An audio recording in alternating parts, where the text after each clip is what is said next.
75 वर्षों में तो चाहे वो बीजेपी हो, चाहे कांग्रेस हो, चाहे बड़ी बड़ी कोई भी पार्टी हो, किसी ने तो थर्ड जेंडर को टिकट नहीं दिया। मैं क्या करता?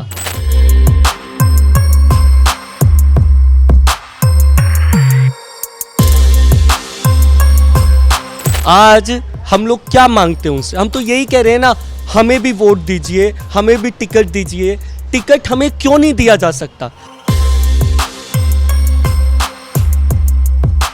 मैंने स्पष्ट कहा है कि चुनाव अगर मैं जीता तो क्योंकि जो भी सरकार बनेगी उसमें तो सब मुझे प्यार ही करेंगे, तो मैं सबसे पहला काम करूंगा, जितने बोरवेल होंगे, जितनी पाइपलाइन होंगी, उन सब में वाटर फिल्टर लगवा देंगे। आज़ादी के 75 वर्षों में देश की राजधानी दिल्ली के अंदर में 75 ट्रांसजेंडर शौचालय भी नहीं है। ये बहुत बड़ा क्वेश्चन मार्क है।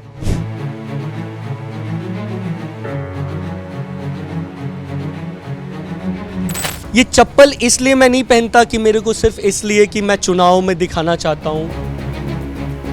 ये चप्पल इस देश की व्यवस्था को बताता है। मेरे लोग जो आज बेरोजगार हैं, आज हकीकत में मेरे लोग जो आज शोषित हैं, पीड़ित हैं, ये उनके दर्द को दिखाता है।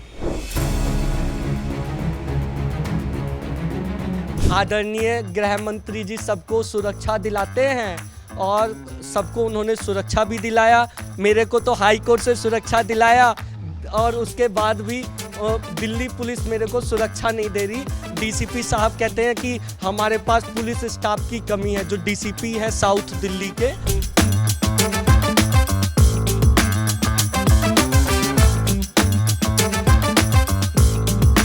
दक्षिण दिल्ली लोकसभा सीट से पहले ट्रांसजेंडर उम्मीदवार राजन सिंह हमारे साथ हैं। राजन सिंह, आपका बहुत बहुत स्वागत है एबीपी लाइव पर। बहुत बहुत धन्यवाद आपका। और आज मैं दक्षिणी दिल्ली से मैंने नामांकन किया है। ये बात सही है कि हम लोगों को थोड़ी देर हो गई है। आज़ादी के 75 वर्ष बीत जाने के बावजूद दिल्ली में चाहे वो कोई भी बड़ी पार्टी रही हो, किसी की भी सरकार रही हो, कोई हमें मेन स्ट्रीम में लाने का नहीं सोचा।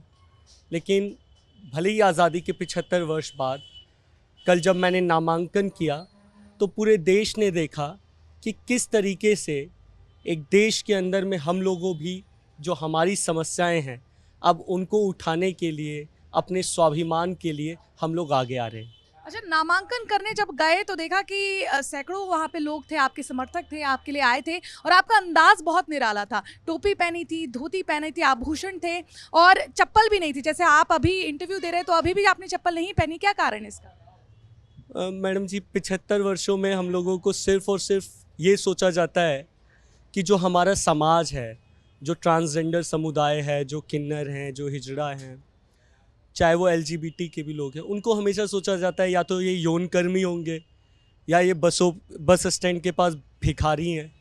लेकिन हम वो लोग नहीं हैं। हम लोग भी आम लोगों की तरह हैं। हम लोग भी इस भारत माँ से बहुत प्यार करते हैं। पर ये बहुत नाइंसाफ़ी है कि 75 वर्ष में किसी पार्टी को तो सोचना चाहिए कि हम लोगों की भी ज़रूरतें हैं। आज हमारा अगर लोकसभा में सांसद होता तो शायद मेट्रो में हम लोगों के लिए भी जगह होती। एक तरफ महिलाओं के लिए बहुत अच्छी चीज़ है कि रिजर्वेशन है, 33% रिजर्वेशन है, लेकिन हमारे लिए क्या हम इस देश के नागरिक नहीं हैं? हमारे लिए 1% भी अगर पार्लियामेंट में, असेंबली में, राज्यसभा में, लोकसभा में रिजर्वेशन होता तो शायद आप देखते कि इसी आज़ादी के अमृत महोत्सव के समय पर हम लोगों भी 6 लोग जाते, हम लोग पार्लियामेंट पर। ये बहुत सोचने वाला विषय है कि बाबा साहब भीमराव अंबेडकर ने जो संविधान लिखा उसमें हम की प्रस्तावना दी और उस हम की प्रस्तावना में से हम गायब हो गए। लेकिन पहली बार हम लोग अब अपने अधिकारों के लिए आगे आ रहे हैं। कल जब मैं अर्धनग्न अवस्था में गया तो पूरे देश ने ये देखा कि ट्रांसजेंडरों की समस्याएं हैं। आज़ादी के 75 वर्षों में देश की राजधानी दिल्ली के अंदर में 75 ट्रांसजेंडर शौचालय भी नहीं है। ये बहुत बड़ा क्वेश्चन मार्क है। किसी हॉस्पिटल में अभी तक ट्रांसजेंडर वार्ड नहीं बनाया गया। यहाँ तक कल मैं डीएम साहब के यहाँ जब नॉमिनेशन करने गया तो मैंने उनसे बोला कि सर मुझे वॉशरूम जाना है, तो ये शायद सोचने का, बहुत बड़ा सोचने का विषय, वहाँ पे ट्रांसजेंडर टॉयलेट की व्यवस्था डीसी ऑफिस में नहीं थी। तो अब हम लोग आगे आ रहे हैं। अपने अधिकारों के लिए आप जैसे लोगों के माध्यम से हम लोग आगे आ रहे हैं। और आने वाले समय में जैसे प्रधानमंत्री जी ने 2019 में ट्रांसजेंडर प्रोटेक्शन एक्ट पास किया संसद भवन में, मुझे लगता है कि ये जो सरकार बनेगी उस सरकार में जब जहाँ पर महिला और पुरुष सिर्फ मंत्री बनते थे, मुझे लगता है कि इस बार जो भी सरकार बनेगी, जिसकी भी सरकार बनेगी, वो लोग हमें भी उसमें रखेंगे, क्योंकि हम लोगों की भी ज़रूरतें हैं, हम लोगों को भी हमारा रिप्रेजेंटेशन चाहिए। आज़ादी के 75 वर्षों में अगर हमें कुछ नहीं मिला तो हमें इतना तो दिया ही जा सकता है, शौचालय से लड़ाई शुरू हुई है, ये सेल्फ आइडेंटिटी की लड़ाई है, ये बैटल फॉर आइडेंटिटी की लड़ाई है। And we spread love. फिर हमसे हेट क्यों? हम अगर प्यार बांटते हैं, हम आशीर्वाद देते हैं, हम अगर प्रेम से सबको, चाहे वो स्त्री हो पुरुष हो, किसी के घर में शादी हो, किसी के घर में बच्चे हों, उनको अगर हम प्यार बांटते हैं तो हमसे नफरत क्यों? तो ये बहुत बड़ा क्वेश्चन मार्क। उम्मीदवार अगर जीत जाते हैं तो फिर चप्पल पहनेंगे? नहीं, ये चप्पल इसलिए मैं नहीं पहनता कि मेरे को सिर्फ इसलिए कि मैं चुनाव में दिखाना चाहता हूँ। ये चप्पल इस देश की व्यवस्था को बताता है। मेरे लोग जो आज बेरोजगार हैं, आज हकीकत में मेरे लोग जो आज शोषित हैं, पीड़ित हैं, ये उनके दर्द को दिखाता है। जब जब मुझे कांटा चुभता है तो मेरे अंदर से एक आह निकलती है अपने शोषित, अपने ट्रांसजेंडर्स भाइयों बहनों के लिए, उनके लिए लड़ाई लड़ने के लिए। और आज मैंने ये शुरुआत की है। मुझे नहीं पता कि मुझे कितने वोट मिलेंगे, 1 मिलेगा या 1 लाख मिलेगा, लेकिन एक चीज़ देखिएगा, जिस दिन भी ईवीएम का डब्बा जिस दिन खुलेगा, उस दिन इस पूरे देश में हमारे समुदाय के लिए ईद और दिवाली का दिन होगा, क्योंकि पहली बार वो अपने रिप्रेजेंटेटिव के नाम पर, अपने जेंडर रिप्रेजेंटेटिव के नाम पर, अपने लोगों के नाम पर वो बटन दबाएंगे। पहली बार ईवीएम इलेक्शन कमीशन के डब्बे पर हम लोगों का नाम आएगा। ये बहुत बड़ा सौभाग्य है। और मैं तो क्योंकि आपको पता है अभी 29 तारीख को दिल्ली में पहली बार मेरे को माननीय उच्च न्यायालय ने सुरक्षा दी, लेकिन आपको मैं एक बात बताता हूँ, यही डिस्क्रिमिनेशन है कि 5-6 दिन बीत जाने के बाद भी आप देखिए मेरे को कोई सुरक्षा नहीं दी। कौन हमला कर रहा था आप पर? कौन करवा रहा था? ये जो लोग हैं, जो दूसरी पार्टी के लोग हैं, वो सोचते हैं कि ये थर्ड जेंडर एक लड़ेगा, जबकि मैं तो किसी से आज तक मेरी 2022 में आपकी मुलाकात योगी जी से भी हुई है, अमित शाह से भी हुई है, उसके बाद आप निर्दलीय चुनाव लड़ रहे हैं, क्यों? माननीय गृह मंत्री जी से जब मैं मिला था तो गृह मंत्री जी बहुत अच्छे आदमी हैं। उन्होंने तो मुझे बहुत आशीर्वाद दिया और उन्होंने बोला भी था कि आप हमारी पार्टी में शामिल होइए। पर मेरी एक छोटी सी मांग थी और मेरी आज भी वही मांग है कि माननीय प्रधानमंत्री जी ने तो ट्रांसजेंडर प्रोटेक्शन एक्ट पास किया, लेकिन बीजेपी के अंदर जहाँ पे महिलाओं के लिए एक अलग सेल है, कांग्रेस में जहाँ महिलाओं के लिए अलग सेल है, तो वाई नॉट ट्रांसजेंडर के लिए एक अलग सेल क्यों नहीं हो सकता? हमारे लिए कोई ग्रीवेंस रिडल्सल सिस्टम क्यों नहीं हो सकता? हम अपनी समस्याएं कहाँ रखें? आज पुलिस थाने में जब हम जाते हैं, वहाँ पर एक वॉलंटियर भी नहीं है जो ट्रांसजेंडर की शिकायत को सुन सके। एक ऐसा एटमॉस्फेयर क्रिएट किया गया है कि हमारे से लोग ठीक से बात नहीं करते हैं, लेकिन ऐसा नहीं है, हम प्यार बांटने वाले लोग हैं। आज जब मैंने चुनाव का नामांकन भरा है तो लोगों में बहुत खुशी है। मैं जब क्षेत्र में जाता हूँ, लोग बहुत प्यार करते हैं, मुझसे कोई नफरत नहीं करता। तो ये नफरत फैलाने वाले लोग कौन हैं? आज थर्ड जेंडर की समस्या को आज पूरे देश भर में आज हमारे को उठाने की ज़रूरत है और हमारी बहुत छोटी मांग है, नेशनल ट्रांसजेंडर कमीशन की स्थापना हो, हमें 1% ही दे दो, पार्लियामेंट में, असेंबलीज में रिजर्वेशन दो। पर ऐसा नहीं लगता कि अगर आप किसी पार्टी से जुड़ जाते हैं, क्योंकि आपको जैसा पता है कि दिल्ली में 335 ट्रांसजेंडर वोटर्स हैं, वोट मिलना और बहुमत हासिल करना बड़ा मुश्किल है, तो अगर किसी पार्टी के साथ जुड़ जाते तो ये जो संसद में आपकी आवाज़ और गूंजती? पर उन पार्टी से जुड़ने के बाद 75 वर्षों में तो चाहे वो बीजेपी हो, चाहे कांग्रेस हो, चाहे बड़ी बड़ी कोई भी पार्टी हो, किसी ने तो थर्ड जेंडर को टिकट नहीं दिया। मैं क्या करता? आज हम लोग क्या मांगते हैं उनसे? हम तो यही कह रहे हैं ना, हमें भी वोट दीजिए, हमें भी टिकट दीजिए। टिकट हमें क्यों नहीं दिया जा सकता?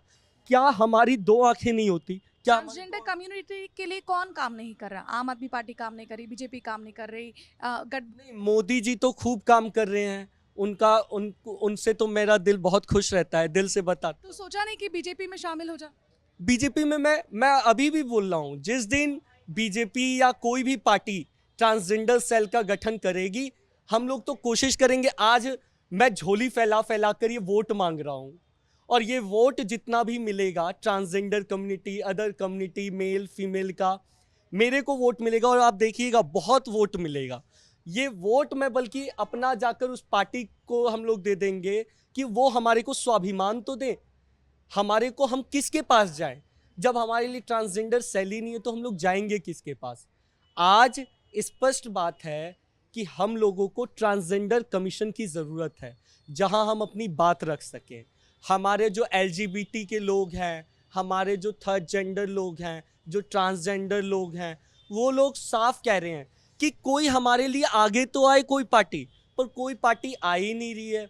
तो इसीलिए हम लोगों ने शुरुआत की है, और आने वाले समय में हम तो भगवान से, ईश्वर से, अल्लाह से प्रार्थना करेंगे कि आने वाले समय में जिसकी भी सरकार बने, वो किसी ना किसी, कम से कम एक किसी को बनाए, ट्रांसजेंडर को मंत्री बनाए, ताकि हम लोगों की आवाज़ भी संसद में उठाई जाए। गारंटी कार्ड में क्या कुछ वादे आपने किए हैं कि अगर आप जीतते हैं तो आप किन मुद्दों को आप ज़रूर उठाएंगे? सबसे पहले तो नेशनल ट्रांसजेंडर कमीशन की स्थापना होगी।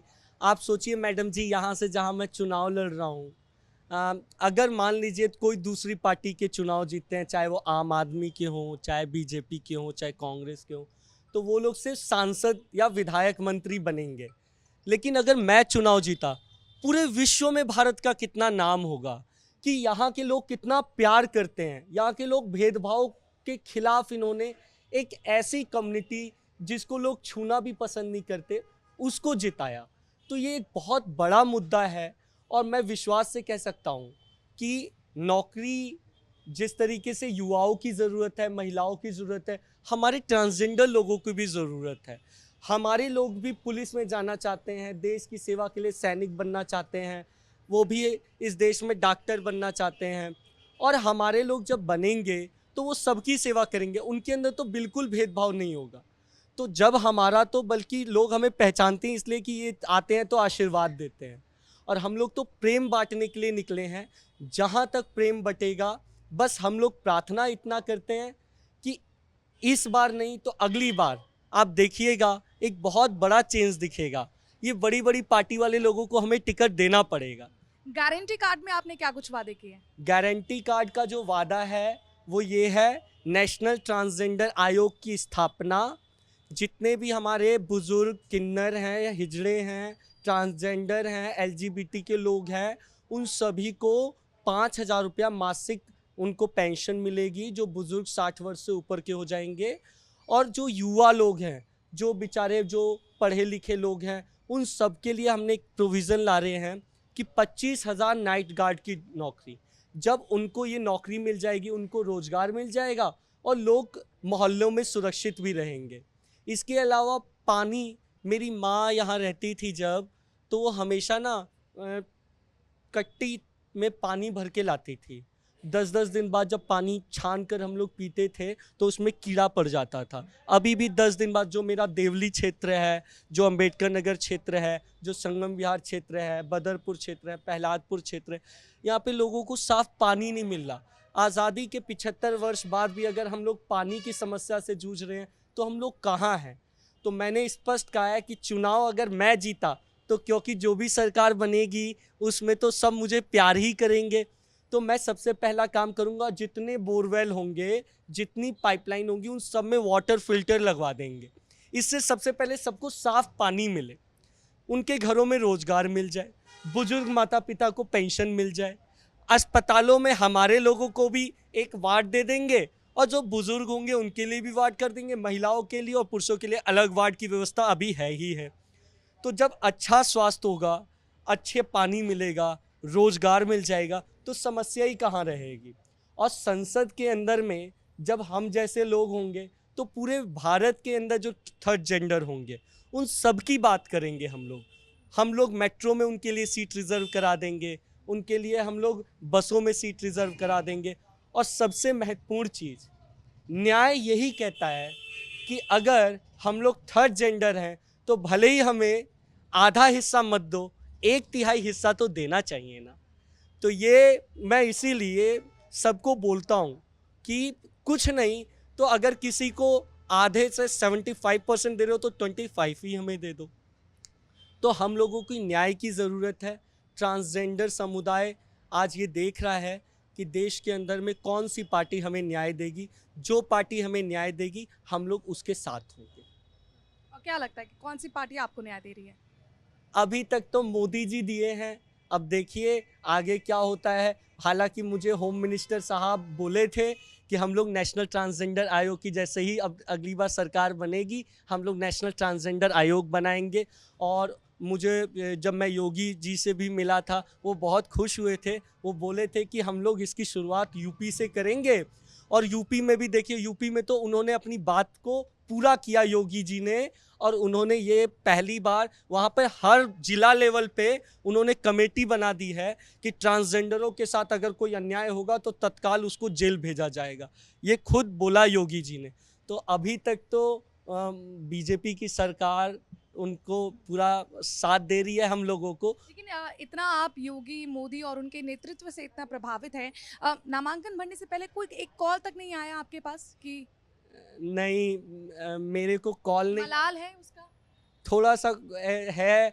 और ये सबसे बहुत महत्वपूर्ण मलाल है कि आदरणीय गृह मंत्री जी सबको सुरक्षा दिलाते हैं और सबको उन्होंने सुरक्षा भी दिलाया। मेरे को तो हाई कोर्ट से सुरक्षा दिलाया और उसके बाद भी दिल्ली पुलिस मेरे को सुरक्षा नहीं दे रही। डीसीपी साहब कहते हैं कि हमारे पास पुलिस स्टाफ की कमी है। जो डीसीपी है साउथ दिल्ली के, वो कहते हैं कि हमारे पास स्टाफ नहीं है सुरक्षा देने के लिए। अगर किसी बड़ी पार्टी के नेता को सुरक्षा मिलती तो आप सोचिए 5 मिनट भी लगता। 5 दिन होने के बावजूद, 3 बार जानलेवा हमला होने के बावजूद ना कोई एफआईआर हुआ, ना कोई वो हुआ। बाद में कोर्ट को अपने आप बोलना पड़ा कि इनको सुरक्षा दीजिए, और लेकिन फिर भी सुरक्षा नहीं दे रहे। हम लोग तो यही कहेंगे कि गृह मंत्री जी, आपके ऊपर तो पूरा विश्वास है मुझको और मैं आपके नेतृत्व से खुश भी रहता हूँ, लेकिन एक बार हमारे देश में हम लोगों के ऊपर भी नज़र घुमाइए और आप हम लोगों का साथ दीजिए। और अभी भी कई लोग हम लोगों का साथ देने के लिए निकले हैं। एक राष्ट्रीय बहुजन कांग्रेस पार्टी है जिसने अभी हमारा समर्थन किया है, और इसके अलावा में 2-4 और दल हैं जिन्होंने हम लोगों का समर्थन किया है। वो लोग बहुत समर्थन करके हम लोगों को कह रहे हैं कि हम लोग आपके साथ हैं। यही तो है, हम लोग शुरुआत किए हैं, अब धीरे धीरे सब पार्टी के लोग हमें वो करेंगे। अभी तो मैं निवेदन करूंगा दिल्ली पुलिस से कि 3 बार हमला में तो मैं बच गया, अब बचूंगा नहीं बचूंगा, लेकिन मेरी ये प्रार्थना है कि हम लोगों को भी सुरक्षा की ज़रूरत होती है। और आप लोग सुरक्षा करते हैं दिल्ली भर की, बहुत अच्छा काम करते हैं। एक बार हम लोगों के ऊपर भी नज़र घुमा लीजिए। अगर सबको 4-4, 5-5 पुलिस वाला दिया जा सकता है तो हम लोगों को एक क्यों नहीं दिया जा सकता? क्योंकि आज हमारे लोग नहीं है पुलिस में। और अगर आपको लगता है कि हमारे को सुरक्षा की ज़रूरत नहीं है तो हमारे किन्नर लोगों को ही भर्ती कर लीजिए दिल्ली पुलिस में, और फिर हम लोग अपने लोगों का सुरक्षा खुद ही कर लेंगे। चलिए राजन, हमसे बातचीत करने के लिए आपका बहुत बहुत शुक्रिया and all the very best.